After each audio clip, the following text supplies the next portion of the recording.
सिक्खापदं समादयामि कामेषु मिथ्याचारः वैरमणि सिक्खापदं समादयामि मुसावादः वैरमणि सिक्खापदं समादयामि सुरामेरय मद्यपमादघाना वैरमणि सिक्खापदं समादयामि। साधु साधु साधु।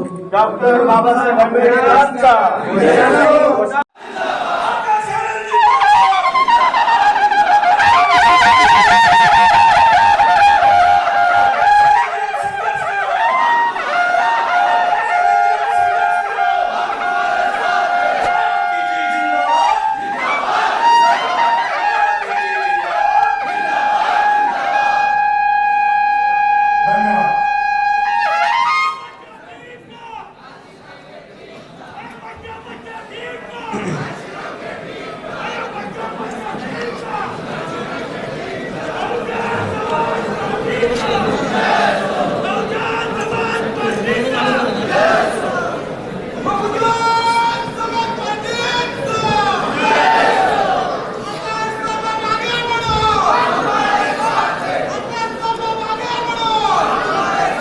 जय भीम महाराष्ट्र।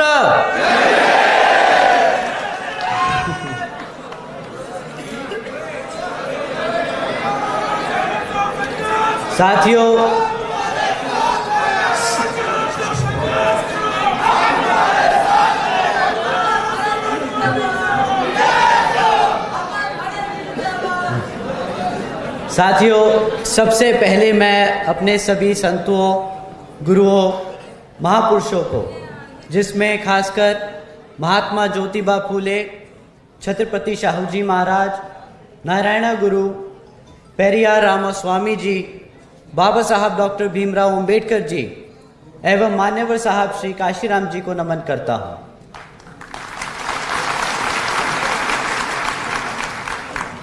मान्यवर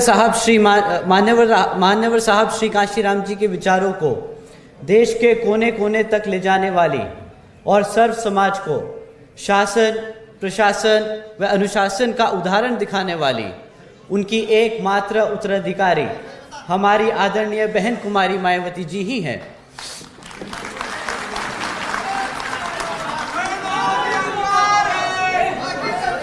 उत्तर प्रदेश की चार बार मुख्यमंत्री, लोकसभा व राज्यसभा की कई बार सदस्य रही आदरणीय बहन कुमारी मायावती जी ने बाबा साहब डॉक्टर भीमराव अंबेडकर जी और मान्यवर साहब श्री काशीराम जी के मिशन के लिए अपना पूरा जीवन समर्पित कर दिया और मुझे गर्व है कि मुझे ऐसे महान नेता के नेतृत्व में काम करने का मौका मिल रहा है। आदरणीय बहन कुमारी मायावती जी का मैं हार्दिक अभिनंदन और आभार व्यक्त करता हूं। महाराष्ट्र की इस पावन धरती पर खड़े होकर आप सबके सामने अपनी बात रखने का जो आज सौभाग्य मुझे मिल रहा है, तो इसके लिए मैं आप सभी का तहे दिल से आभार व्यक्त करता हूं। साथ ही साथ आज यहाँ हम सबके बीच मंच पर मौजूद महाराष्ट्र स्टेट के इंचार्ज एवं पूर्व राज्यसभा सांसद श्री अशोक सिद्धार्थ जी और साथ ही यहाँ हम सबके बीच मौजूद राज्यसभा सांसद श्री रामजी गौतम जी का भी मैं धन्यवाद करता हूँ। महाराष्ट्र के प्रदेश अध्यक्ष एडवोकेट संदीप जी, प्रदेश उपाध्यक्ष श्री रविंद्र जी और प्रदेश कमेटी के सभी सदस्यगण के साथ साथ हम यहाँ पर इतनी बड़ी संख्या में मौजूद सभी छोटे बड़े पदाधिकारी एवं हमारी पार्टी के महत्वपूर्ण कार्यकर्ता व समर्थकों, आप सभी का मैं तहे दिल से शुक्रिया अदा करता हूं। आज मैं आपसे अपने एक दिल की बात कहना चाहता हूं। अगर आप इजाजत दे तो कहूं? तो साथियों सुनिए, बाबा साहब के दिखाए रास्ते, मान्यवर साहब के बताए तरीके और बहन जी के बेबाक अंदाज को हमें दिल और दिमाग से अपनाना होगा।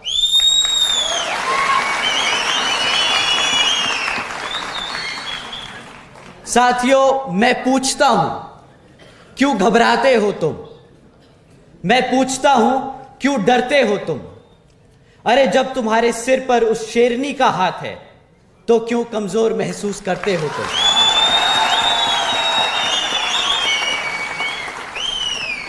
आप सब बहुजन समाज से हो, कभी ना झुकना, कभी ना रुकना, अपनी जिंदगी को अपनी शर्तों पे जीने वाले हो तुम। वो कहते हैं ना कि अगर किसी चीज की लत लग जाए तो वो आदमी की पहचान बन जाती है। तो आज मैं कहता हूं कि बना लीजिए ये पहचान एक निडर समाज की, एक ताकतवर समाज की, एक मजबूत बहुजन समाज की।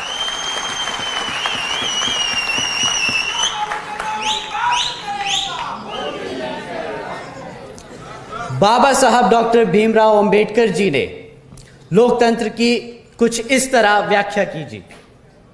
A form and a method of government whereby revolutionary changes in the economic and social life of people are brought about without bloodshed. Let's imagine this version of India, जहां पर स्कूल में बच्चों के बीच भेदभाव नहीं होता। ऐसा है बाबा साहब के विचारों का भारत, जहां पर महिलाओं पर अत्याचार नहीं होता।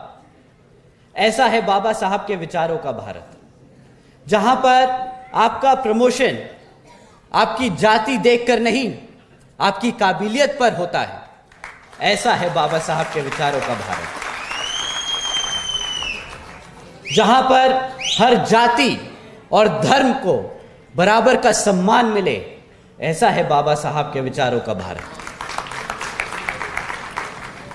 Baba Sahab Dr. Bhimrao Ambedkar ji believed in an India where women had the same rights as men. But sadly, we don't live in this Baba Sahab's version of India. हकीकत तो ये है कि आज यहाँ महाराष्ट्र में जो बीजेपी की गठबंधन की सरकार चल रही है वह जनता और बहुजन समाज विरोधी है। जहाँ पर भाजपा की सरकार ने बेघर लोगों को घर देने का वादा किया, जहां पर भाजपा की सरकार ने 1 करोड़ नौकरियां देने का वादा किया, जहां पर भाजपा की सरकार ने महात्मा ज्योतिबा फूले जी और माता सावित्रीबाई फूले जी को भारत रत्न की उपाधि से सम्मानित करने का वादा किया। तो साथियों, हकीकत तो यह है कि आज भी महाराष्ट्र में 3 लाख से ज्यादा लोग बेघर हैं। हकीकत तो यह है कि आज 1 करोड़ नौकरियां का वादा घटकर 75,000 नौकरियां देने का भी वादा ही रह गया है। हकीकत तो यह है कि आज राज्य की भाजपा सरकार हमारे महापुरुषों को भारत रत्न देने के लिए केंद्र की सरकार को नाम भेजने का सिर्फ नाटक कर रही है। क्या ऐसे ही चलती है डबल इंजन की सरकार? साथियों, आप बताइए, मोदी जी कितने समय तक बोलते रहे डबल इंजन की सरकार, डबल इंजन की सरकार? क्या भाजपा की सरकार नहीं? इधर केंद्र में भाजपा की सरकार नहीं? तो ये ऐसे चलती है डबल इंजन की सरकार? आप बताइए, चलती है ऐसे डबल इंजन की सरकार? ना सिर्फ यहां की भाजपा सरकार नाकाम रही हमारी बेरोजगार जनता को रोजगार देने में, ना सिर्फ नाकाम रही हमारे महापुरुषों को सम्मान देने में, बल्कि यहां की भाजपा सरकार ने हमारे सभी किसानों भाइयों के साथ जो धोखा किया है वो सिर्फ शर्मनाक ही नहीं बल्कि एक घोर अपराध है, जिस अपराध का सिर्फ और सिर्फ एक ही नतीजा है, इस्तीफा। आज भी 40% महाराष्ट्र सूखे की मार से झेल रहा है। आज हमारे प्रदेश में 28,500 से ज्यादा गांव में खेती के लिए तो दूर, पानी पीने तक के लिए पानी नहीं है। साथियों, शर्म तो तब आती है जब यहां की सरकार हमारी माताओं और बहनों तक को सुरक्षा नहीं दे सकी। सिर्फ पिछले साल में ही 56,000 से ज्यादा महिलाओं पर हुए अत्याचारों के केस दर्ज किए गए। तो मुख्यमंत्री जी, जो झूठ और धोखा आपने यहां की गरीब जनता और हमारे बहुजन समाज को दिया है, तो इन सभी की तरफ से मैं मांगता हूं आपका इस्तीफा।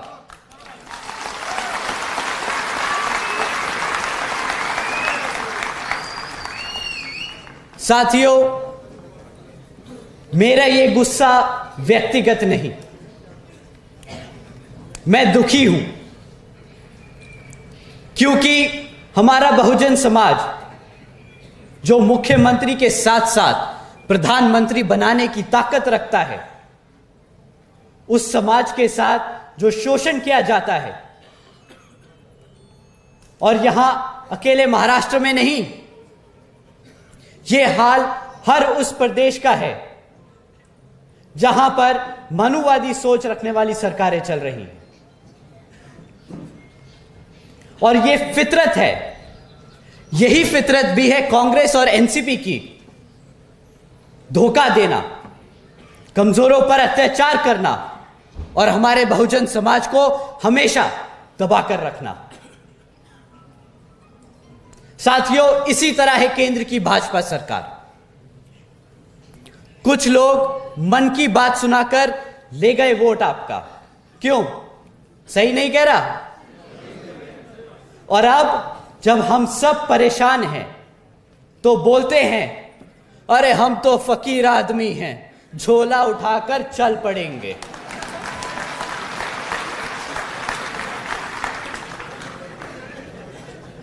साथियों, केंद्र की सरकार का वादा 10 करोड़ नौकरी देने का, केंद्र की सरकार का वादा हम सबके लिए महंगाई कम करने का, केंद्र की सरकार का वादा गरीबी खत्म करने का। क्या यहां बैठे मेरे साथी लोग, आप लोग बता सकते हैं कि आपकी लग गई नौकरियां?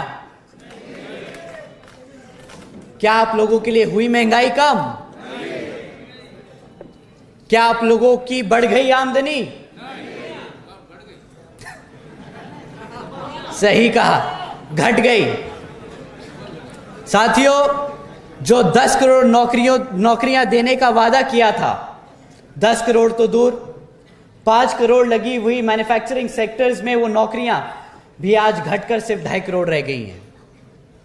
जो महंगाई का ढिंडोरा पीट रहे थे 2014 में, और हम सबको एहसास दिलाने निकले थे सड़क पर कि 50 रुपए का पेट्रोल बहुत महंगा हो गया है, आज इनसे कोई पूछे कि क्यों भाई, अब 100 रुपए का पेट्रोल आप लोगों को चुभ नहीं रहा क्या?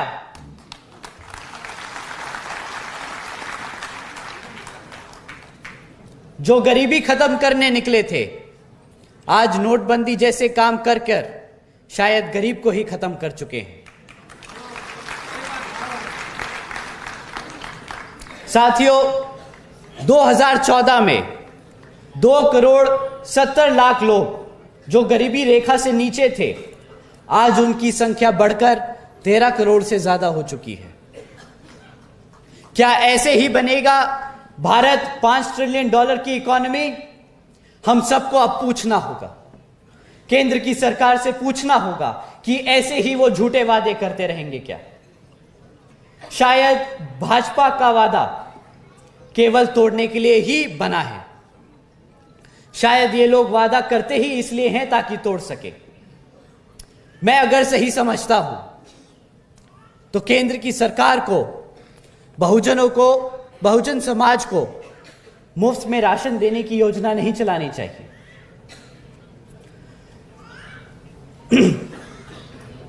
अगर वो हमारे समाज को अपने पैरों पर खड़े होने के अवसर दे सके तो वो ज्यादा बेहतर होगा, क्योंकि साथियों, इतिहास गवाह है कि बहुजन समाज लेने वालों में से नहीं, देने वालों में से बना है। तो हम पूछते हैं, क्या यही है अच्छे दिन? बताइए साथियों, क्या ऐसे ही अच्छे दिन की उम्मीद की थी आप सबने? आज हम भाजपा, कांग्रेस और महाराष्ट्र के मुख्यमंत्री जी को मन की बात नहीं, एक काम की बात बताएंगे।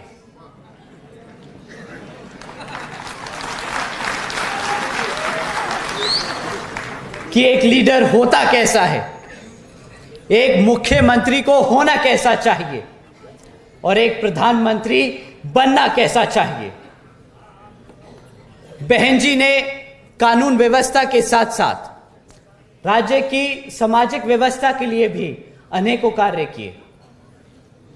बहन जी ने देश में पहली बार सरकारी कॉलेजेस के स्टूडेंट हॉस्टल्स में अन्य पिछड़े वर्गों के छात्रों के लिए 27% आरक्षण की व्यवस्था तय की।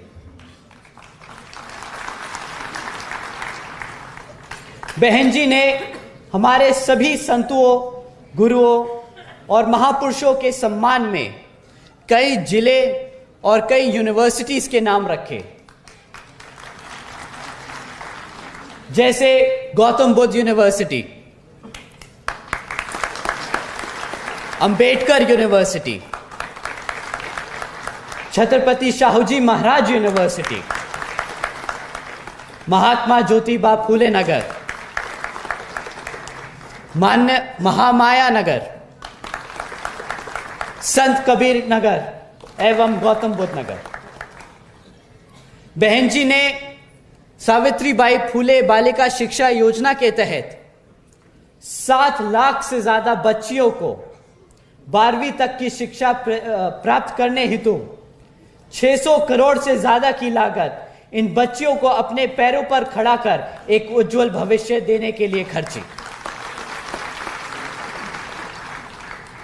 बहन जी ने महामाया गरीब बालिका आशीर्वाद योजना के तहत 3,25,000 बच्चियों को 1-1 लाख रुपए सीधा उनके बैंक खातों में देने का काम किया।